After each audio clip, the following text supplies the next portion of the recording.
stealing blinds are a major part of the game. In Disc 4 with Phil Locke, you will master the math behind stealing. There is a couple of hands which I tend to call trouble hands. Ace with a low kicker. Of course, there's a reason for people liking the ace in their hand. Ace is the biggest card. You make the highest pair when the ace comes on the flop. But you're not the only one at the table who thinks that way. A lot of times you will have 2-3 people in there, and they're all there because they have an ace in their hand.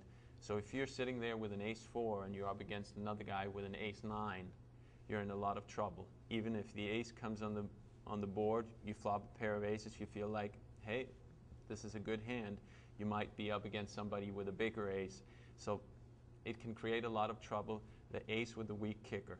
Another very tough starting hand is the low to middle pairs. Again, it looks like you're starting out with a good hand, a decent hand, which you are, but they're very tough to play. And sometimes when you have a medium small pair as a pair of 5s or pair of 6s, you're hoping to catch that other 5, that other 6 to flop 3 of a kind. Makes a really strong hand. The trouble is sometimes when you flop that really premium hand is that you might not get paid off. Some people might not have anything. Once you hit the flop, it's harder for them to hit the flop. And when you don't hit the flop with your pair of 5s, a lot of times there's going to be 3 overcards, which is, again, it's a very tough playing hand. You're going to get in a lot of trouble unless you really know what you're doing. In early position, it might be safer to discard the ace with the weak kicker, the small, low, medium pairs, and once you gradually go around the table, then you can start throwing more and more of those hands in your mix. Some starting hands and position up to one thing, which is part of your pre-flop strategy. Another very important thing in pre-flop strategy is what limit you're playing. In a lot of the examples, I'm going to think that we're playing a no-limit tournament in which you start out with 10,000 in chips. A lot of times the limit started out 25 and 50 in the blinds. There's no antes, which means you start out with 10,000. You can play a lot of poker for that 10,000 with only 25 and 50 blinds. You start out with 10,000, there's only $75 in the pot.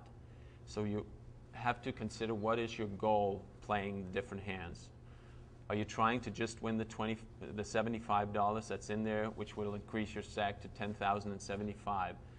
It doesn't seem to be the right objective. You're trying to win bigger pots. Your main goal is to make as much money as possible, to increase your stack, to get a good spot in the tournament. And that's not going to happen if you're just trying to pick up the $75. Your strategy changes as we go on in the tournament. A little bit later, the blinds are going to be 50, 100, 100, 200. At some point, it's going to be 200, 400, and you might put 25 antes, and suddenly the bets are going to be a lot bigger. It's going to be interesting to pick up the blinds. You're starting out the tournament at a very low limit, and you're not just interested in picking up the blinds. That's going to be a significant strategy later. So what I recommend, actually in early stages of the tournament, where your objective is obviously not to steal a blind to increase your stack from 10,000 to 10,075, is limping in. Limping in as a tactic is very powerful. A lot of times, early stages of the tournament, I will limp in with aces. I'm not interested in winning the 75. I'm interested to trap people, maybe make a big score early on in the tournament, which can be very powerful, get you in good position, have a lot of chips for later on. As we go on in the tournament, the strategy becomes much more different. When the limits are 200 and 400, and now suddenly you can, by winning the blinds, you increase your stack by 600. It's much more important to try and pick up the blinds. So one important key decision in your pre-flop strategy is to see what your goal is. When they're very small, your goal should be a little bit more of trapping people. So that all sums up to a good, sound pre-flop strategy knowing what limits you're playing, knowing what good, solid, basic starting hands is, and what position you have around the table. Bluffing is a big part of No Limit Hold'em. Actually, you see a lot of very talented No Limit Hold'em tournament players. They step into a side game playing Limit Hold'em. There's a big, big difference between Limit Hold'em and No Limit Hold'em. You can't bluff in Limit Hold'em. No Limit Hold'em, you can't bluff. And you should do it, and you should do it often. You try it, take stab at pots, small bluffs, big bluffs, medium bluffs. It's going to work a lot of times. Of course, you're going to have to try and read your opponent, do it at the right time. Timing is very important, but bluffing is a big key in winning No Limit Hold'em tournaments. I have bluffed 2 players before, but again, it's also more interesting to get the hands shown at the end and kind of discuss the possible scenarios. So now we got the scenario where it was actually correct for me to bluff on the first king, but not the second king. So I mean, timing plays a big role in when you choose to make your bluffs. See, now he's afraid over there. I got him. Got him right where I want. I probably tend to bluff more than most of my opponents, but what I do a lot of times, I like to bluff small. Why bluff big when you can have the same result bluffing small, not risking as many chips? And that's why I tend to, a lot of times when the flop comes down, I tend to lead out. I tend to make the small bluff right away. I'm not trying to check raise people and try to bluff it that way because I'm going to put a lot of more of my chips into the pot. I don't want to risk as much. I want to try and take the pot away, bluff here and there, but I don't want to risk my entire stack. I mean, if I'd bet all in on the river, he probably would have folded. But would I have made a normal bluff, he probably would have called.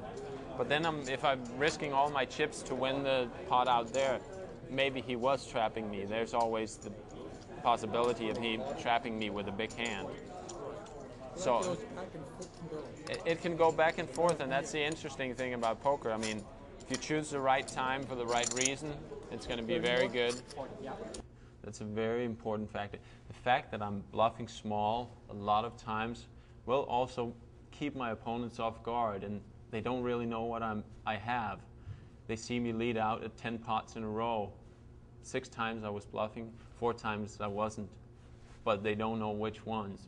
So it's very important. Keep your bluffs at a minimum risk. Don't invest all your chips. I will say sometimes the big bluffs, of course they will work, but you've got to be very careful, very selective when you push all that money into the pot. You don't really want to play a tournament, play for 3 hard days, and then just going out like poof, bluffing all your chips away. It's much better trying to take small stabs at 5 different pots than taking one big stab at 1 pot. So basically, that's an interesting thing about No Limit Hold'em, which makes it different from a lot of other games. A lot of times, I won it. He didn't call. He didn't call. I didn't call. He went golden. It's important to have position because you can see what actions the other players take. But sometimes